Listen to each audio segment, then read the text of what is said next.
The stars twinkled silently in the vast darkness of space as Captain Li Jin gazed through the reinforced windows of the ESS Valiant. His heart raced with anticipation as the strange crystalline ships approached Earth's defense grid. These vessels seemed to shimmer and glow, their surfaces catching and reflecting sunlight in ways that made them look almost alive. Jin's fingers drummed nervously on the command console as he watched the alien ships draw closer. The crew around him worked in focused silence, their training keeping them steady despite the historic moment unfolding before them. Humanity had prepared for this day for generations, but no amount of training could fully prepare them for actual first contact. "Sir, the lead vessel is hailing us," reported Communications Officer Cho Na, her voice steady despite the tension.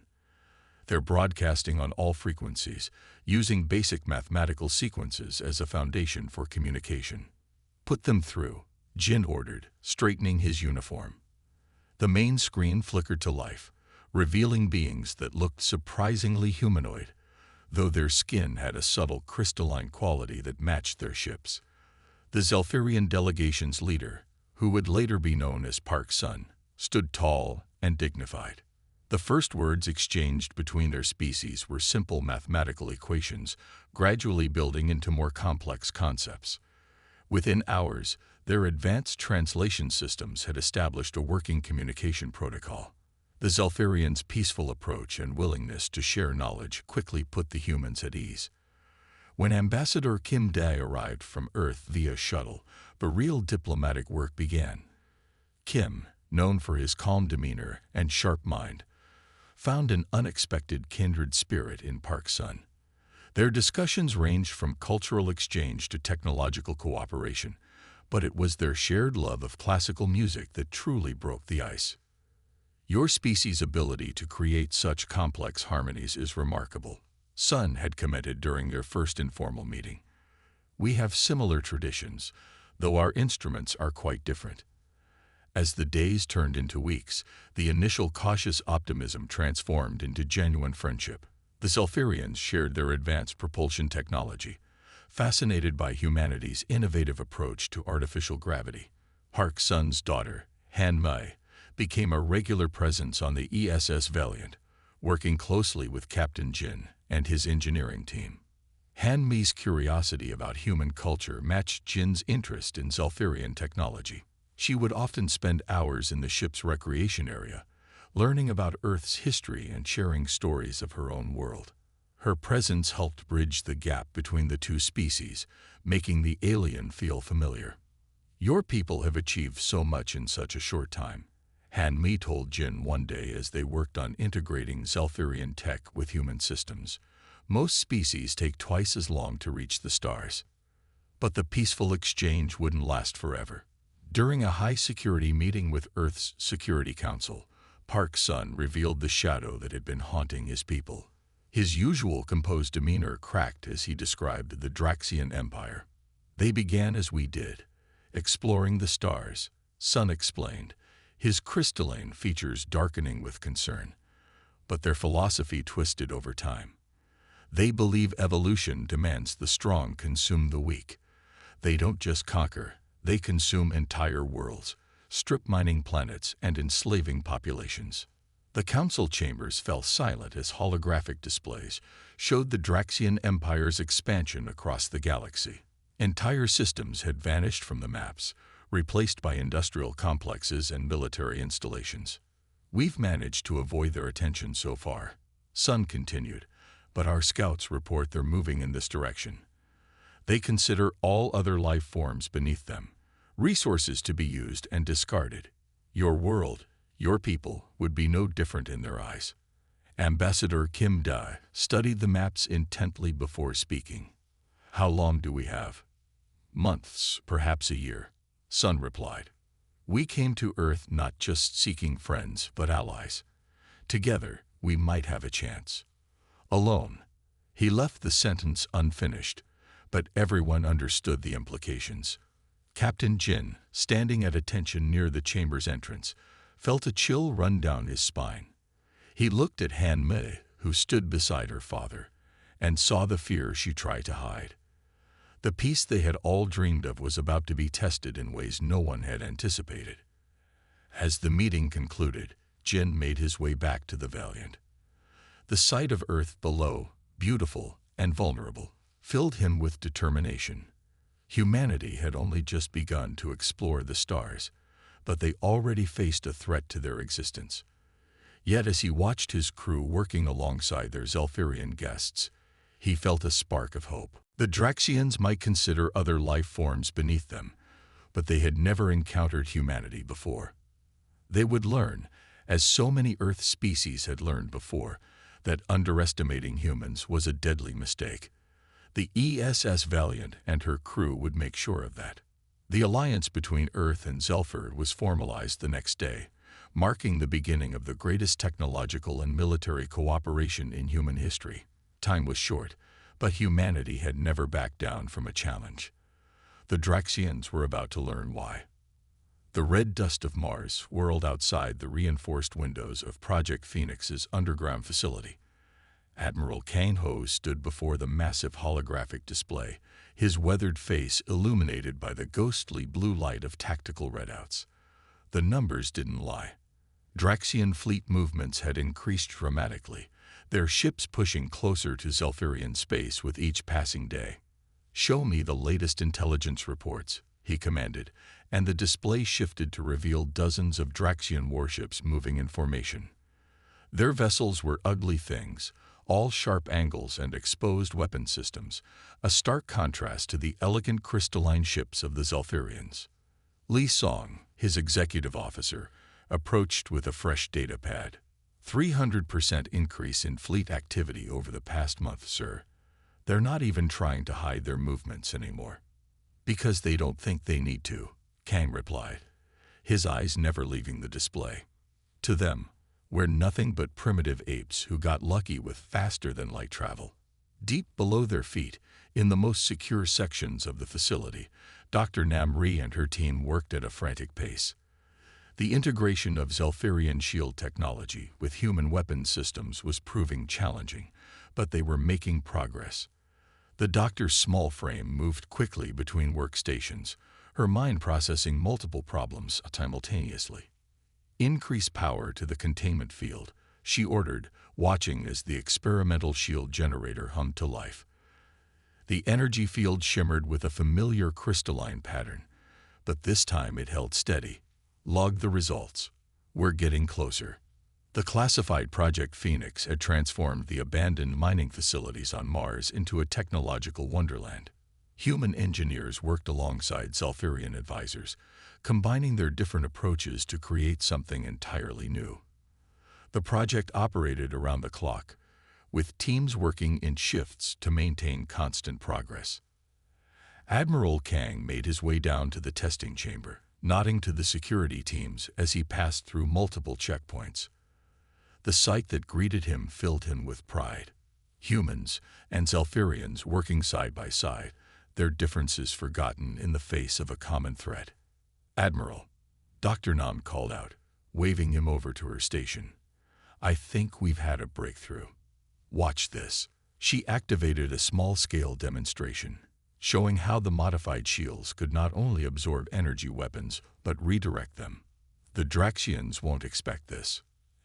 "Excellent work, Doctor," Kang said, allowing himself a small smile. "How soon can we implement this on our ships?" "We've already begun retrofitting the first battle group. The Valiant will be ready for testing within the week." The mention of the Valiant brought Captain Jin to mind. The young officer had proven invaluable in working with the Zelfirians, particularly with Han Mai. Their cooperation had accelerated the project significantly. Back in his command center, Kang reviewed reports from Earth's other military installations. The planet's industries had been quietly retooling for war production, guided by Zelfirian technical advice. Old shipyards, dormant since the last World War, now hummed with activity beneath massive camouflage screens. "They think we're primitive," he said to Li Song, who stood nearby reviewing personnel reports. "They look at our technology and see children playing with toys. But they forget something important." "What's that, sir?" Humanity's greatest advances have always come during times of war. We adapt. We innovate. We survive. Kang pulled up images of Earth's rapidly growing fleet, and we protect our friends. The Admiral's comm unit chimed with an urgent message. Another Draxian fleet had been detected, this one larger than the others. They were establishing a forward base just outside Zelthirian space. They're getting bolder, Li Song observed, studying the new tactical data. No, Kang corrected, they're getting predictable. Their arrogance makes them follow the same patterns they've always used against lesser species. He highlighted several key points on the display. Look here and here. They're leaving gaps in their patrol routes, probably thinking we're not advanced enough to notice. Dr. Nam joined them, bringing updated reports from the testing chamber. The shield modifications are exceeding expectations. Admiral, we've managed to increase efficiency by 40%. Time to move to the next phase, Kang decided. He opened a secure channel to Earth's Defense Command. This is Admiral Kang. Implementation of Protocol 7 is now authorized. I repeat, Protocol 7 is authorized. Throughout the solar system, hidden shipyards began powering up. Vessels that had been built in secret moved into position, their hybrid technology making them nearly invisible to standard scanners. Project Phoenix was about to show its true scale. Send word to Captain Jin, Kang ordered. The Valiant will lead the first test run of the new systems. I want to know exactly what these modifications can do in real-world conditions. As the orders went out, Kang studied the tactical display one final time. The Draxians had no idea what was coming. Their arrogance had led them to dismiss humanity as a minor player in galactic politics. They would soon learn just how wrong they were. Humanity has faced extinction-level threats before, he remarked to no one in particular. We're still here. The Draxians think they're hunting prey, but they're about to discover they've awakened something far more dangerous. Outside, the Martian dust storm intensified, providing even more cover for the secret base.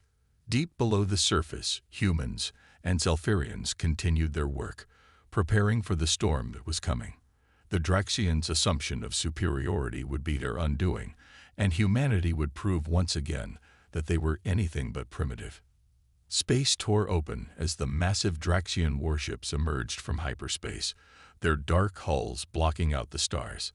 They struck without mercy, their weapons reducing Zelthirian cities to ash in mere minutes. The colony world of New Hope lived up to its name for less than an hour before its crystal spires shattered under the relentless bombardment. Han Mi's hands shook as she transmitted her final message from the research station on New Hope. The Draxian ships loomed in the viewport, their weapon systems charging for another volley. They're here. Help us. The words had barely left her lips when darkness engulfed the station. The message reached Earth within moments, bouncing through the quantum communication network that humans and Zelthirians had built together. Captain Jin was already aboard the Shadow when the alert came through, his stealth carrier hidden in the rings of Saturn during its final testing phase. All hands to battle stations. Jin's voice echoed through the ship's corridors. The Shadow's crew moved with practiced efficiency, their months of training paying off as they prepared for their first real combat mission. The ship's hybrid systems hummed to life, combining Earth's best stealth technology with Zelthirian crystal matrices. Engineering reports all systems ready, Li Song reported from his tactical station. Stealth systems are operating at peak efficiency. Jin nodded, his face set with determination. Plot a course to New Hope. Maximum speed once we're clear of the rings. The Shadow slipped away from Saturn like a ghost, its advanced drives leaving barely a ripple in space. Across the system, other ships of Earth's hidden fleet began to move. But the Shadow would arrive first, thanks to its experimental propulsion system. Jin thought of Han Mi as they traveled, remembering their work together, hoping they wouldn't arrive too late. The Shadow dropped out of faster-than-light travel well outside the New Hope system.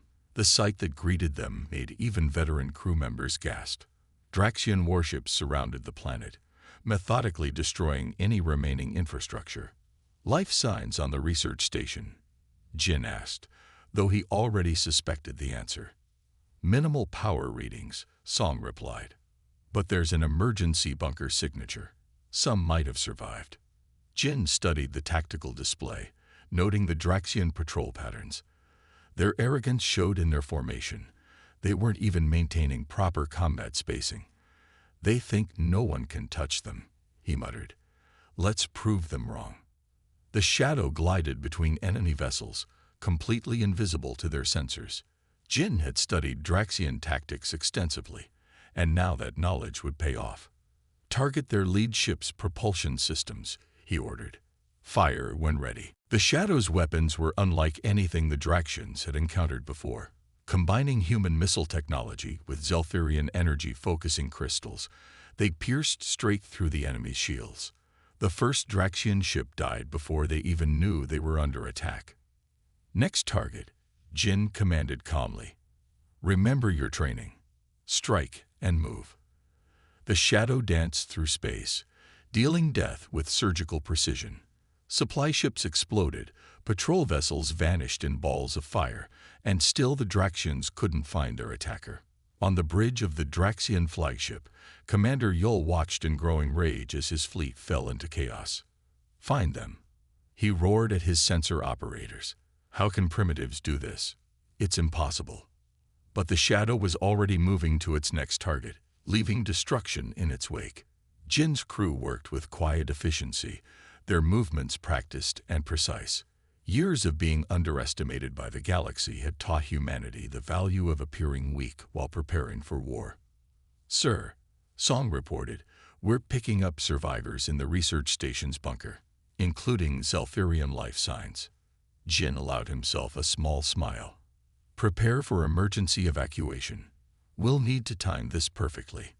The shadow would have to drop its stealth field to transport the survivors, making it vulnerable for a few crucial seconds. They struck 3 more Draxian ships in rapid succession, creating confusion among the enemy fleet. While the Draxians scrambled to respond to attacks on one side of the system, the shadow slipped back to the research station. Transport when ready, Jin ordered. The ship's stealth field flickered as the survivors materialized in their cargo bay. Among them was Han Mei, injured but alive, her crystalline features dulled by exhaustion. Before the Draxians could lock onto their position, the shadow vanished again, leaving behind a spread of quantum mines, another human innovation that the enemy had never encountered. The resulting explosions added to the chaos, masking their escape. Impossible, Yul repeated, watching another supply line disappear into nuclear fire. These primitives should not be capable of such tactics.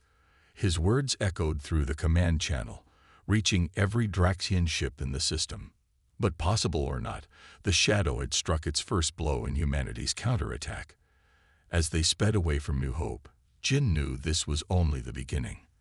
The Draxians had awakened something they didn't understand: humanity's fierce determination to protect its allies.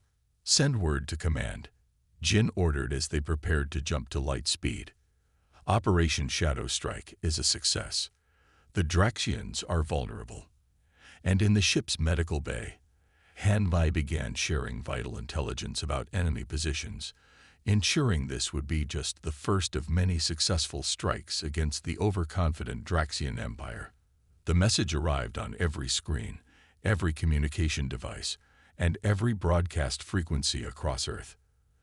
The Draxian ultimatum appeared in bold, harsh letters: abandon the Zelfirians to their fate, or share in their extinction. You have 24 hours to comply. In the Oval Office, President Yoon Jun stood by the window, looking out at the Washington Monument gleaming in the morning sun. The Joint Chiefs of Staff waited silently for his response. The weight of humanity's future rested on his next words. Get me a direct channel to their command ship, he ordered, turning to face the assembled military leaders. And make sure it broadcasts on all frequencies. Let everyone hear what humanity has to say. The president's face appeared on screens worldwide as he delivered humanity's answer. His voice carried the strength of billions behind it. Humanity protects its own. The Zelfirians are our friends. Come and see what that means." As the last word left his lips, Admiral Kang gave the signal. Throughout the solar system, hidden bases activated. Asteroid fields suddenly came alive as concealed shipyards revealed themselves. The rains of Saturn shimmered as cloaked vessels dropped their stealth fields. From behind Mars, Earth's true fleet emerged. The Draxian sensors lit up with thousands of new contacts. Ships of various sizes and designs, all bearing the mark of Earth's Space Force, moved into formation. Each vessel carried weapons and defenses that combined the best of human and Zelfirian technology. "Status report on Nova Zelfir," Admiral Kang demanded from his command center on Mars. "Critical, sir," his aide responded. "The Draxians have the planet surrounded. Over 50,000 civilians are trapped in the underground shelters. Oxygen supplies are running low." Captain Jin's voice came through on the secure channel. "The Shadow is ready, Admiral. Commander Park Min's strike force is in position. We can punch through their lines." The Battle of Nova Zelfir began with a massive burst of electromagnetic energy that temporarily blinded Draxian sensors. When their systems recovered, Earth's fleet had already closed half the distance to their defensive line. The Shadow led the charge, its advanced stealth systems allowing it to slip between enemy ships. Commander Park Min's vessels followed in its wake, using the confusion to break through the Draxian formation. Human ships fought with a ferocity that shocked their enemies, diving straight into the heaviest fire to protect their allies. "They're insane," a Draxian captain shouted as a human cruiser deliberately rammed his ship, sacrificing itself to create a gap in the defensive line. "No species fights like this. But humanity did fight like this, especially when protecting friends." The combined fleet pushed forward, meter by bloody meter, paying for each advance with human and Zelfirian lives. Captain Jin's shadow darted through the chaos, its weapons striking at critical points in the Draxian formation. Commander Park Min's voice crackled over the command channel. "We've reached the surface. Beginning evacuation procedures now." Below, in Nova Zelfir's vast underground shelters, thousands of Zelfirian civilians heard the sounds of battle above.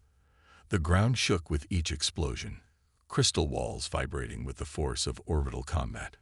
Then the rescue teams arrived, human Marines fighting alongside Zelfirian warriors to secure evacuation routes.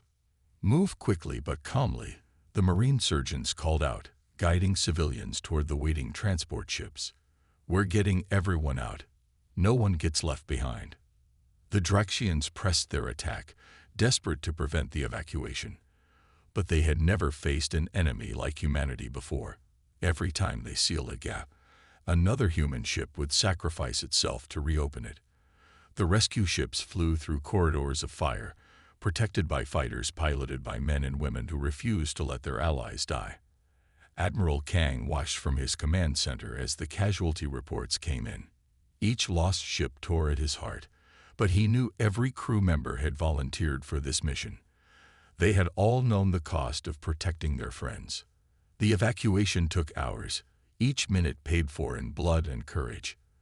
The Shadow's stealth systems finally failed after taking a direct hit, but Jin kept fighting, his damaged vessel still striking at enemy weak points. Commander Park Min's flagship lost half its hull, but continued coordinating the rescue efforts. When the last transport cleared the atmosphere, humanity's fleet began its fighting retreat. They had lost nearly a third of their ships, but Nova Zelfir's civilians were safe. The Draxians had learned a costly lesson about humanity's determination. Back on Earth, President Yoon Jun received the battle reports with a heavy heart. The casualties were high, but not a single civilian had been left behind.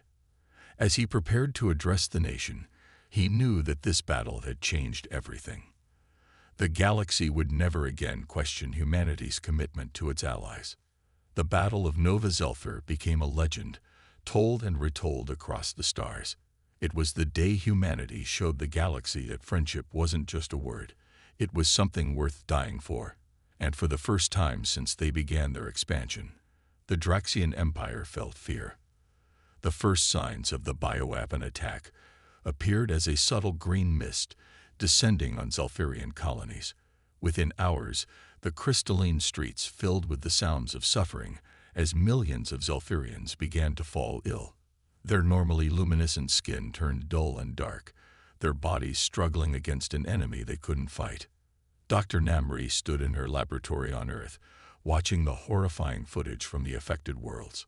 Her hands trembled as she observed the symptoms through the video feeds, but her voice remained steady as she gave orders to her research team. "Move all priority samples to containment level 4, she commanded, already pulling up her research on Zalfirian cellular structure. "I want full spectrum analysis running within the hour. Every second counts." Han Mei worked beside her, her own crystalline features showing signs of strain as she helped process data. She had barely recovered from the attack on New Hope when the bioweapon crisis began.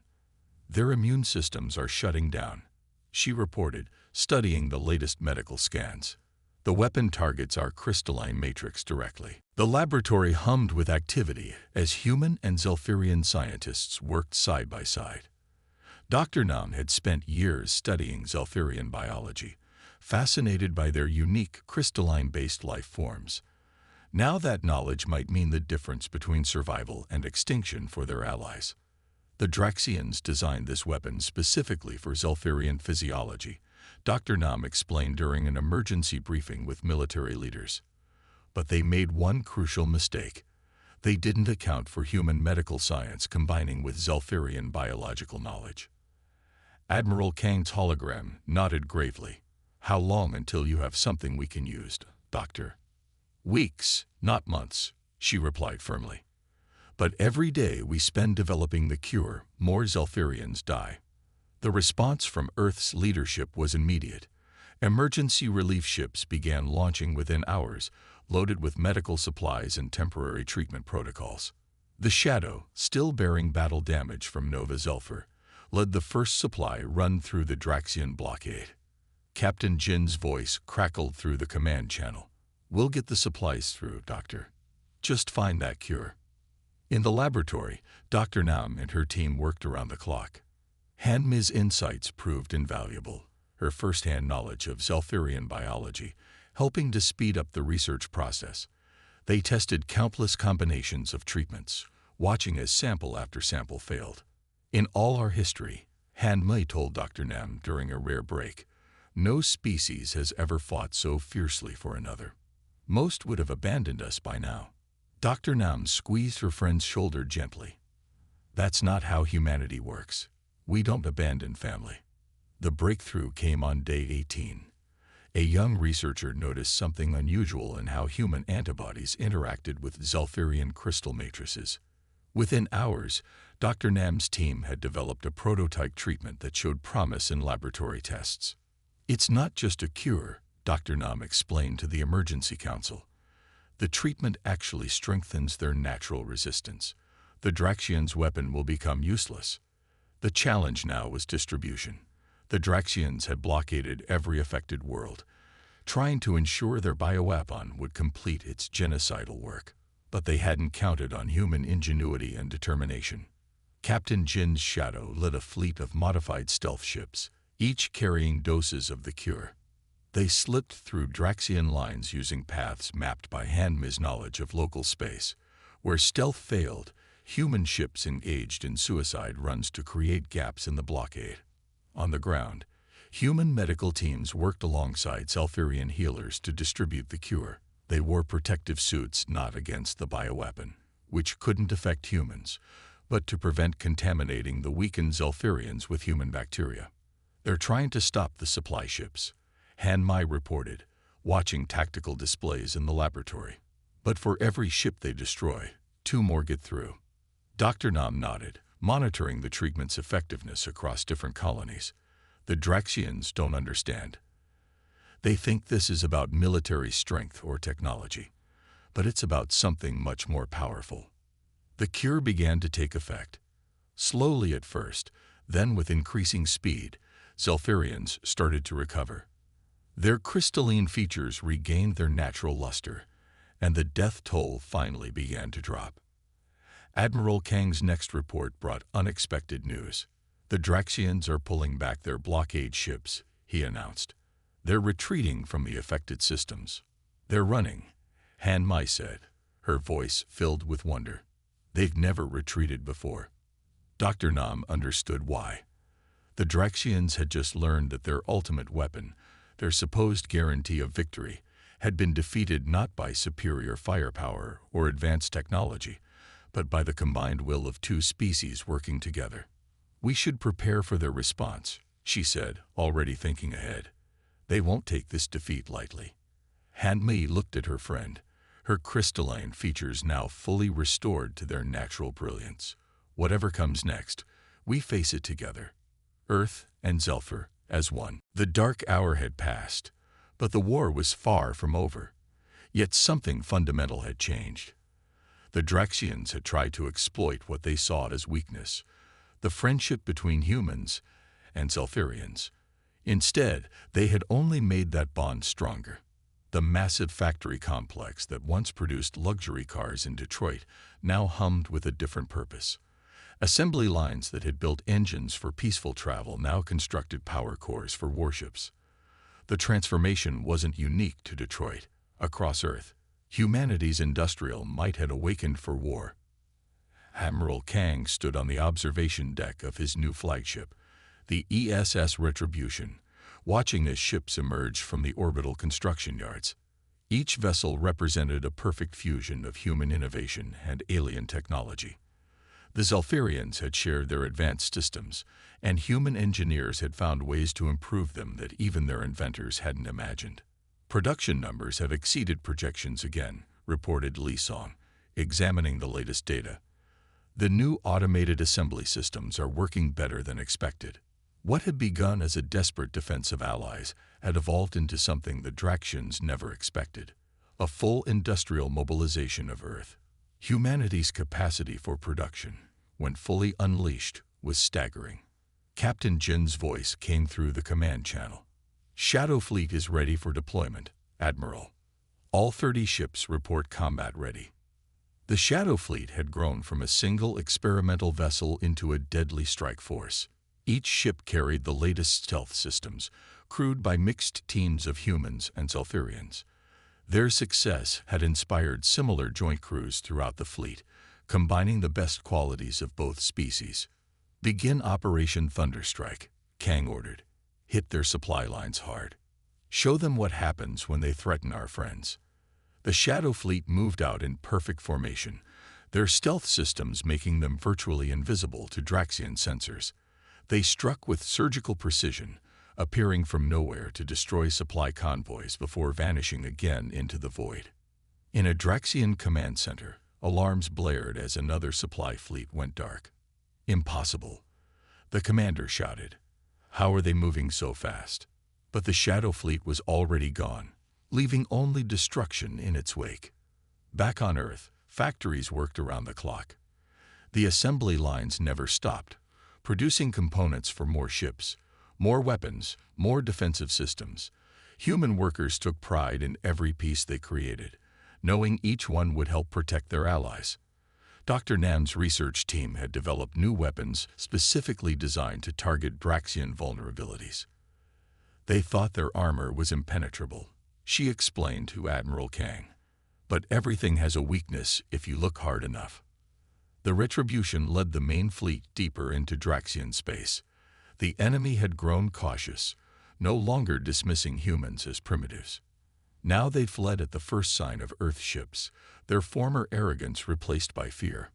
"They're pulling back to their core systems," Li Song reported, studying tactical displays. "Our hit-and-run attacks have destroyed almost 60% of their supply capacity." Captain Jin's Shadow Fleet struck again and again, appearing where least expected. They hit shipyards, fuel depots, ammunition stores, anything that supported the Draxian war machine. The empire that had terrorized the galaxy for centuries found itself unable to protect its own territory. Han Mi worked alongside human engineers, helping to integrate more advanced Zelfurian technology into the growing fleet. "Your people build ships faster than any species we've ever encountered," she remarked to a chief engineer. "And each one is better than the last." The Draxians attempted to counterattack, sending their largest fleet against Earth's forces. But humanity had prepared for this moment. Admiral Kang's fleet met them with weapons they'd never seen before, tactics they couldn't counter, and a determination they couldn't match. All ships, execute Pattern Delta, Kang commanded as the battle began.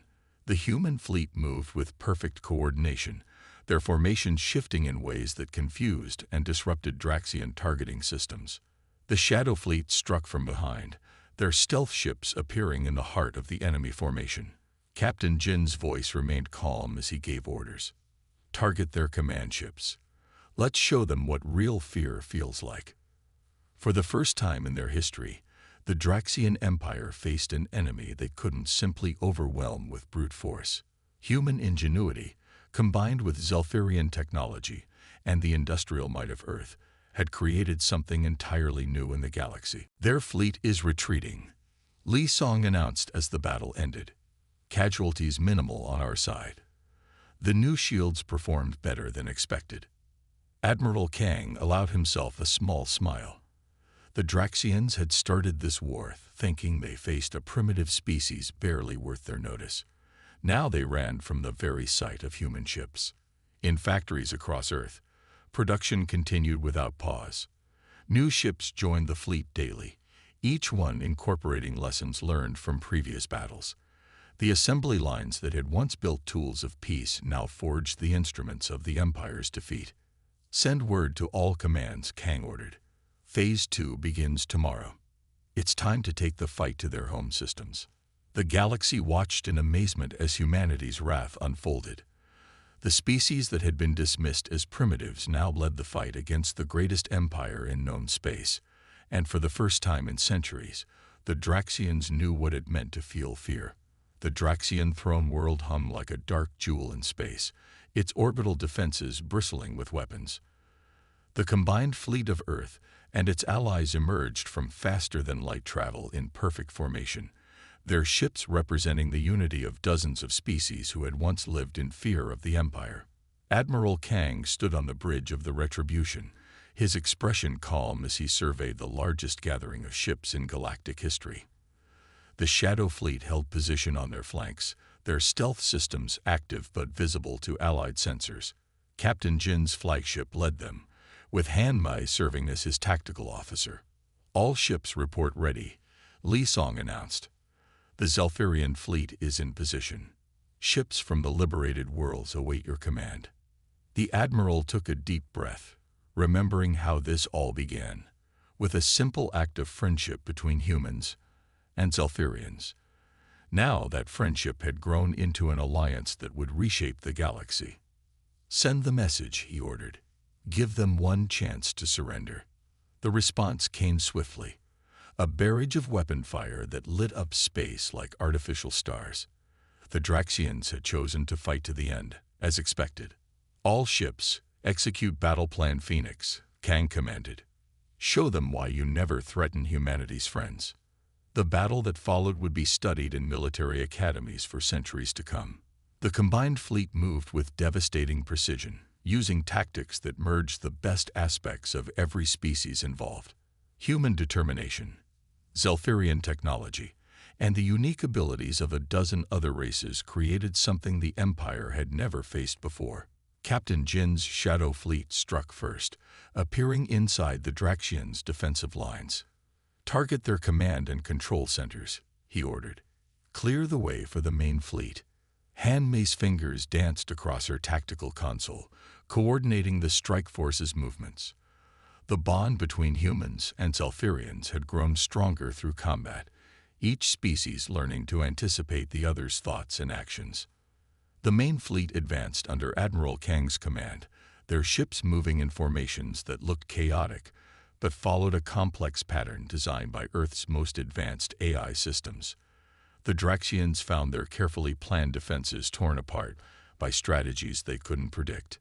Their orbital platforms are falling, Li Song reported. The Liberation Fleet is breaking through their lines. The battle raged for hours, but the outcome was never in doubt. The empire that had terrorized the galaxy for centuries found itself overwhelmed by the very species it had once dismissed as inferior. Their mighty fortresses fell one by one, their supposedly invincible ships reduced to drifting debris. The final moment came when the Shadow Fleet breached the planetary shield generators. Captain Jin's voice carried across all frequencies. "The path is clear, Admiral.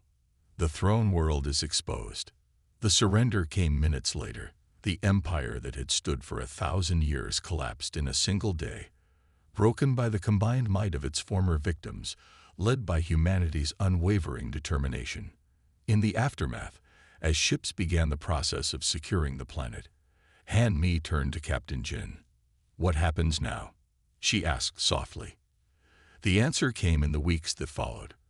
Representatives from every species gathered on Earth to establish the Galactic Defense Coalition.